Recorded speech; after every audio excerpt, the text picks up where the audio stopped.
પવનચક્કી આવેલી છે. તો પવનચક્કી દ્વારા જે પાણી છે નીકળે છે અને અહીંયા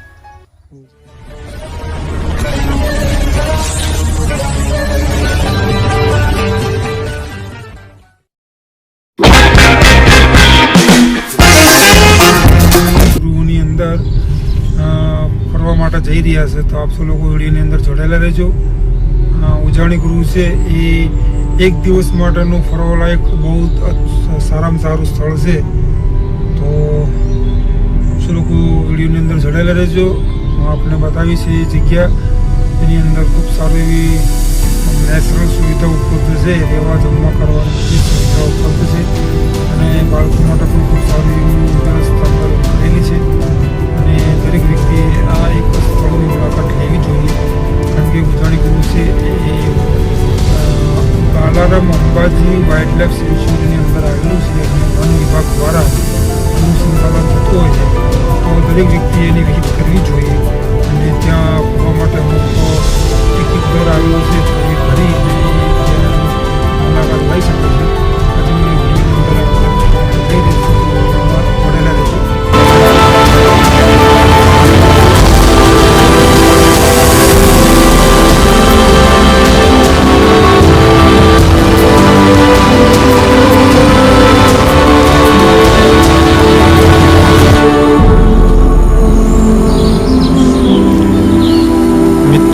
આજે બાલારામનું ઉજાણી જે છે nature education and eco tourism camp site છે અને ત્યાં એક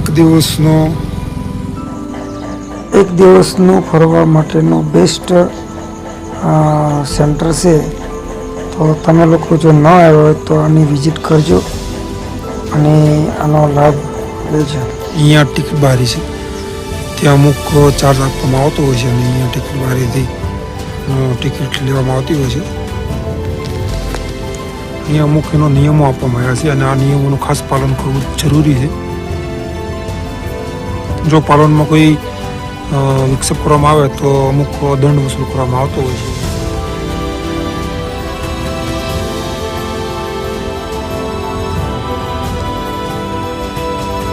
આપ સૌ લોકોનું વિડીયોની અંદર સ્વાગત છે. આજે હું આવ્યો છું બાલારામ ખાતે ઉજાણી ગૃહની અંદર અને ઉજાણી ગૃહ છે એક સરસ મજાનો પિકનિક પોઈન્ટ છે એક દિવસ માટેનો.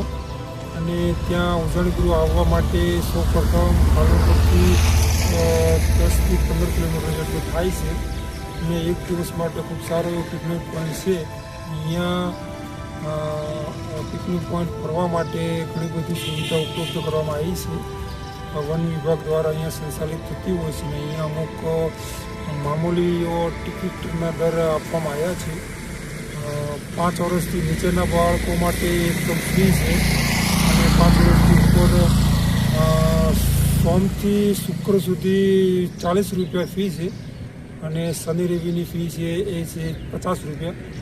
અને અહીંયા ઘણી બધી રહેવાની જમવાની બધી સુવિધા આપવામાં આવી છે. અહીંયા એસી રૂમ છે, નોન એસી એસી રૂમના 45 રૂપિયા આસપાસ છે અને નોન એસી રૂમના 3,000 જેવા છે. તો અહીંયા લોકો ઘણા બધા નેચરલ લવર છે એ ફરવા માટે આવતા હોય છે. વન વિભાગ દ્વારા અહીંયા સંચાલિત કરવામાં આવતું હોય છે. તો તમે લોકો પણ આજે ઉજાણી ગૃહની વિઝિટ કરી શકો છો. તો હું આપને હવે વિઝિટ કરાવવા માગું છું ઉજાણી ગૃહની. તો ચલો આપણે વિઝિટ કરીએ.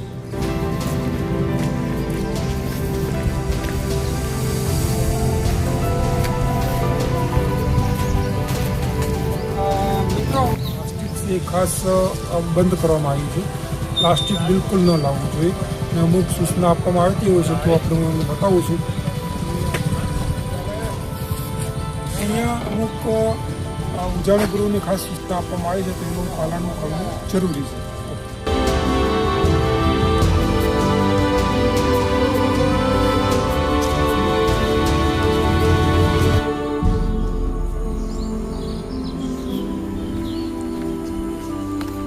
એ ટિકિટનો દર હોય છે 40 રૂપિયા અને શનિથી રવિ એ 2 દિવસ માટે જે ટિકિટનો દર છે 50 રૂપિયા હોય. ફોટોગ્રાફી કરવા માટેનો જે ચાર્જ છે 1000 રૂપિયા છે અને વિડીયો શૂટિંગ માટેનો ચાર્જ છે એ 2500 રૂપિયા જેવો છે. શૂટિંગ પણ કરી શકે છે. બહુ સારી અને સુંદર જગ્યા છે, ફરવાલાયક છે. એક વખત આપ નકશાની પણ વિઝિટ કરી શકો છો. આજે ઉજાણી ગૃહનો નકશો છે. કઈ જગ્યાએથી એન્ટર થવાનું છે, કઈ જગ્યાએ ટિકિટ બારી છે, કઈ જગ્યાએ કેન્ટીન છે અને કઈ જગ્યાએ કિચન છે, બધી જ વસ્તુઓ નકશામાં જોવા મળે છે. એટલે તમારા ફરવા માટે ખૂબ ઇઝી બની જાય છે. અને ખાસ અહીંયા એક સૂચના એ આપવામાં આવે છે કે આની અંદર જે પ્લાસ્ટિક છે એ એકદમ બંધ છે. પ્લાસ્ટિક જો કરવાનો ઉપયોગ આવશે તો અમુક દંડ ભરવામાં આવતો હોય છે. તો પ્લાસ્ટિકની અંદર મનાય છે. એક દિવસ માટેનું જે ફરવાનું ખૂબ સારું એવું સ્થળ છે. તો આપ લોકો એની અંદર વિઝિટ કરી શકો છો અને કુદરતી નેચરનો લાવો માણી શકો છો.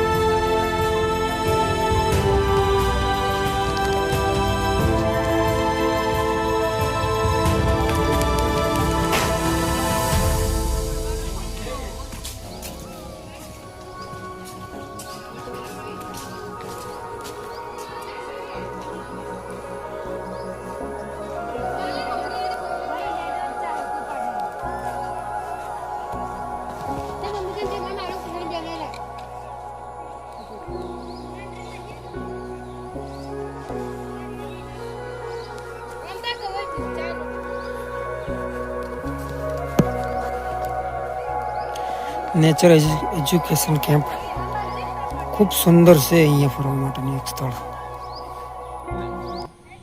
એના વિશે થોડીક હું માહિતી આપી રહ્યો છું. આ જે સાપ છે એ ગુજરાતીની અંદર ખળચિત્રો કહેવામાં આવે છે અને ઇંગ્લિશની અંદર રસલ વાઇપર અને અંદર હિમોટેક્સ નામનો વેનમ હોય છે. કોઈ પણ વ્યક્તિને જો આવો સ્નેક કરડે તો આ સ્નેકથી વ્યક્તિને ખૂબ પીડા થાય છે અને જેનો લોહી છે એનું પરિભ્રમણ ગંઠાઈ જાય છે અને વ્યક્તિને ખૂબ પીડા થાય છે. આ સાપ છે એ ગુજરાતનો 3જા નંબરનો સાપ છે. આ સાપ છે ઝેરી સાપ છે, કોબ્રા સાપ, અને એની ઇંગ્લિશની અંદર ઇન્ડિયન સ્પેક્ટિકલ કોબ્રા કહેવામાં આવે છે. આની અંદર ન્યુરોટિક્સ નામનો વેનમ હોય છે. કોઈ પણ વ્યક્તિને જો આવો સાપ કરડે તો વ્યક્તિની જે છે નર્વસ સિસ્ટમ બંધ થઈ જાય છે. આ સાપ છે કોમન ક્રેટ, એટલે કે એને આપણે ગુજરાતીમાં કાળોતરો કહેતા હોઈએ. આ જે કાળોતરા સાપ છે એ જે છે એ હિંસાત્મક સાપ છે, કારણ કે રાતના જ નીકળતો સાપ છે. અને આ સાપની અંદર જે છે એનું અંદર ઝેર ન્યુરોટિક્સ નામનો ઝેર આવતો હોય છે અને આપણે એને સાયલેન્ટ કિલર પણ કહેવામાં આવતો હોય છે. કોઈ પણ વ્યક્તિને જો આવો સ્નેક કરડે તો વ્યક્તિને ખબર નથી પડતી કે સાપ કરડ્યો છે. તો વ્યક્તિ જે છે એ 2 થી 3 કલાકમાં એની મૃત્યુ થાય છે. નાના બાળકો માટે જે છે એ રમવાની સુવિધા ખૂબ સારી આપવામાં આવી છે. અહીંયા નિસરણી અને ઘણું બધું રમતગમતના પણ વસ્તુઓ જોવા મળે છે. તો બાળકો માટે ખૂબ સારું છે, ફરવા લાયક. જોઈ રહ્યા છો.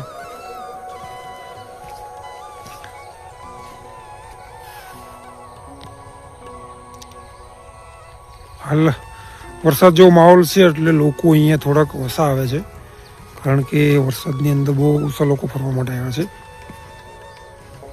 શનિ રવિ અહીંયા ખૂબ માણસોની ટ્રાફિક હોય છે ફરવા માટે. આપ જોઈ રહ્યા છો. બહુ સરસ સારું એવું સુંદર સ્થળ છે.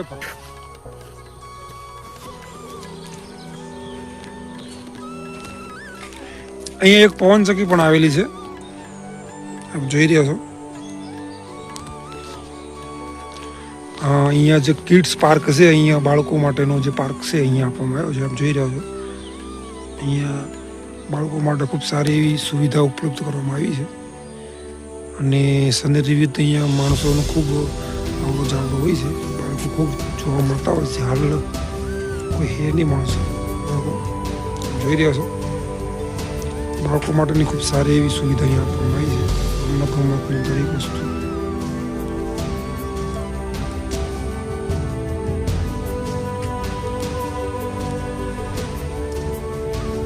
આ જે છે ઝાડ બહેડો છે.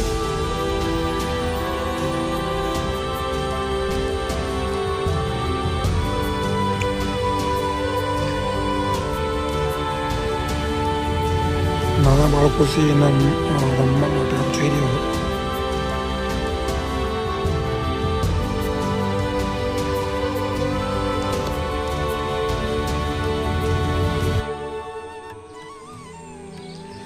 બહુ સારું અને કુદરતી સૌંદર્ય દ્રશ્યવાળું અહીંયા ઉજાણીમાં જોવા મળે છે. તો દરેક વ્યક્તિએ નાના બાળકો સાથે અહીંયા આવવું જોઈએ અને આની મુલાકાત લેવી જોઈએ. જોઈ રહ્યા છો.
અહીંયા એક પવનચક્કી આવેલી છે.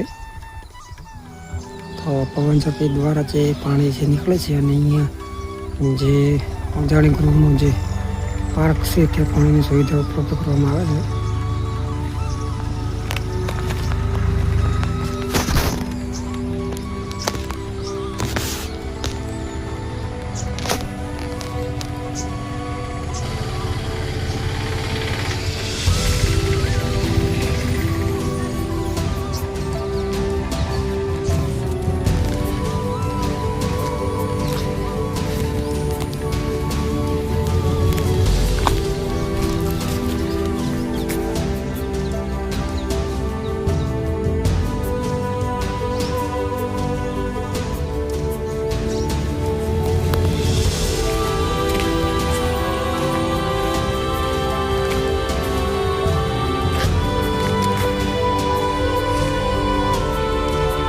અહીંયા સારો એવો પાથ બનાવવામાં આવ્યો છે લોકોને જવા માટે.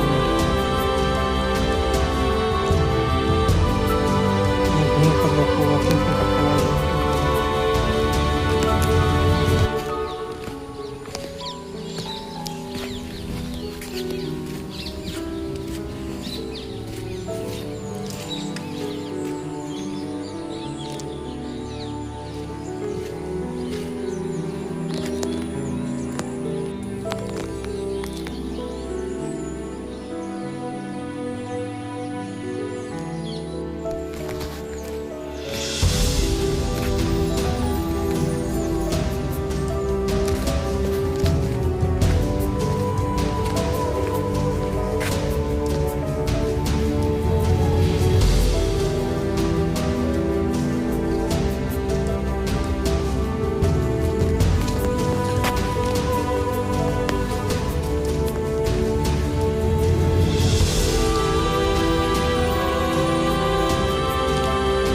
Kids Park and floating to pavonchakki boutique. Here we will get the shopping.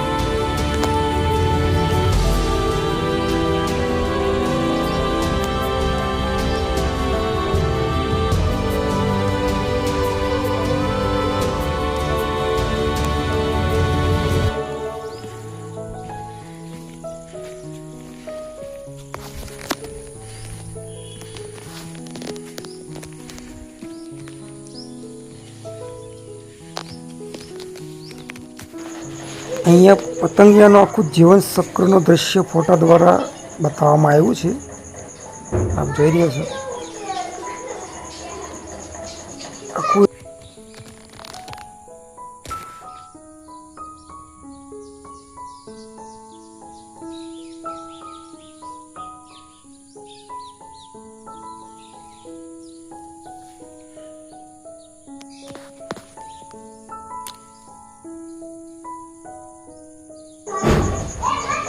આ મુખ્ય જે વન્ય પ્રાણીઓ છે બનાસકાંઠા જંગલની અંદર વાઇલ્ડ લાઈફ સેન્ચ્યુરી છે એના બધા ફોટોગ્રાફ બતાવવામાં આવ્યા છે. અહીંયા રીસ છે, એનું જીવન ચક્ર એટલે કે એના ઉંમરથી માંડી એનું વજન અને પુખ્ત વયસ અને આદિપડાનું જીવન ચક્ર છે.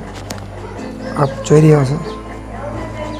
આ ઘરખોદિયું કીડી ખાવ એમનું આ જીવન ચક્ર બતાવવામાં આવ્યું છે. અને આ જે વિવિધ પ્રકારના બનાસકાંઠાના જે આવતા પક્ષીઓ છે એમનું છે આખો ચાર્ટ્સ બતાવવામાં આવ્યો છે. આટલા બનાસકાંઠામાં પક્ષીઓ જોવા મળતા હોય છે આ અભયારણ્યની અંદર.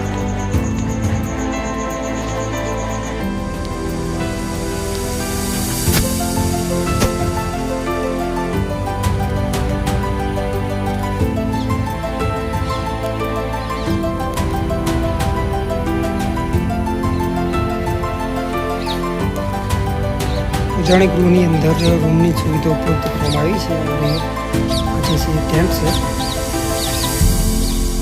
તો અહીંયા રહેવાની સુવિધા આપવામાં આવી છે. અમુક એના દર હોય છે રહેવા માટેના, તો એનો ચાર્જ દઈને અને અહીંયા રહી શકે છે. આ બધું ચાર્જ છે વન વિભાગ દ્વારા સંચાલિત કરવામાં આવતું હોય છે અને ઓનલાઈન બુકિંગ જે છે એ બધું નેટ ઉપરથી જોવા મળે છે.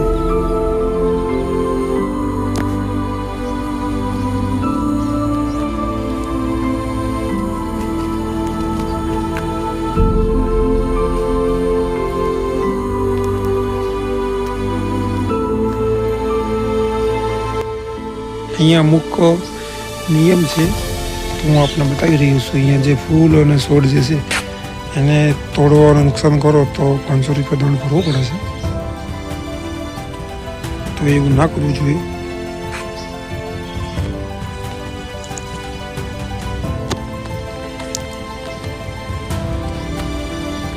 અહીંયા આગળ વન કુટીર છે અને આગળ જે છે એ અહીંયા અમુક રૂમ આવેલી છે. કોટેજ, ટેન્ટ હાઉસ, ડોરમિટર્સ ને મુખ્ય વન કુટીર અને ફૂડ બ્રિજ ને ગજબો આ બધું અહીંયા આપણે જોવા મળશે. હું આપને બતાવી રહીશ તો વિડીયોમાં બના રહેજો. આ જે છે બધી રૂમો અહીંયા આવેલી છે એ રૂમો છે ઓનલાઈન બુકિંગ કરવામાં આવતું હોય છે. કેન્ટીનની વ્યવસ્થા અહીંયા કરવામાં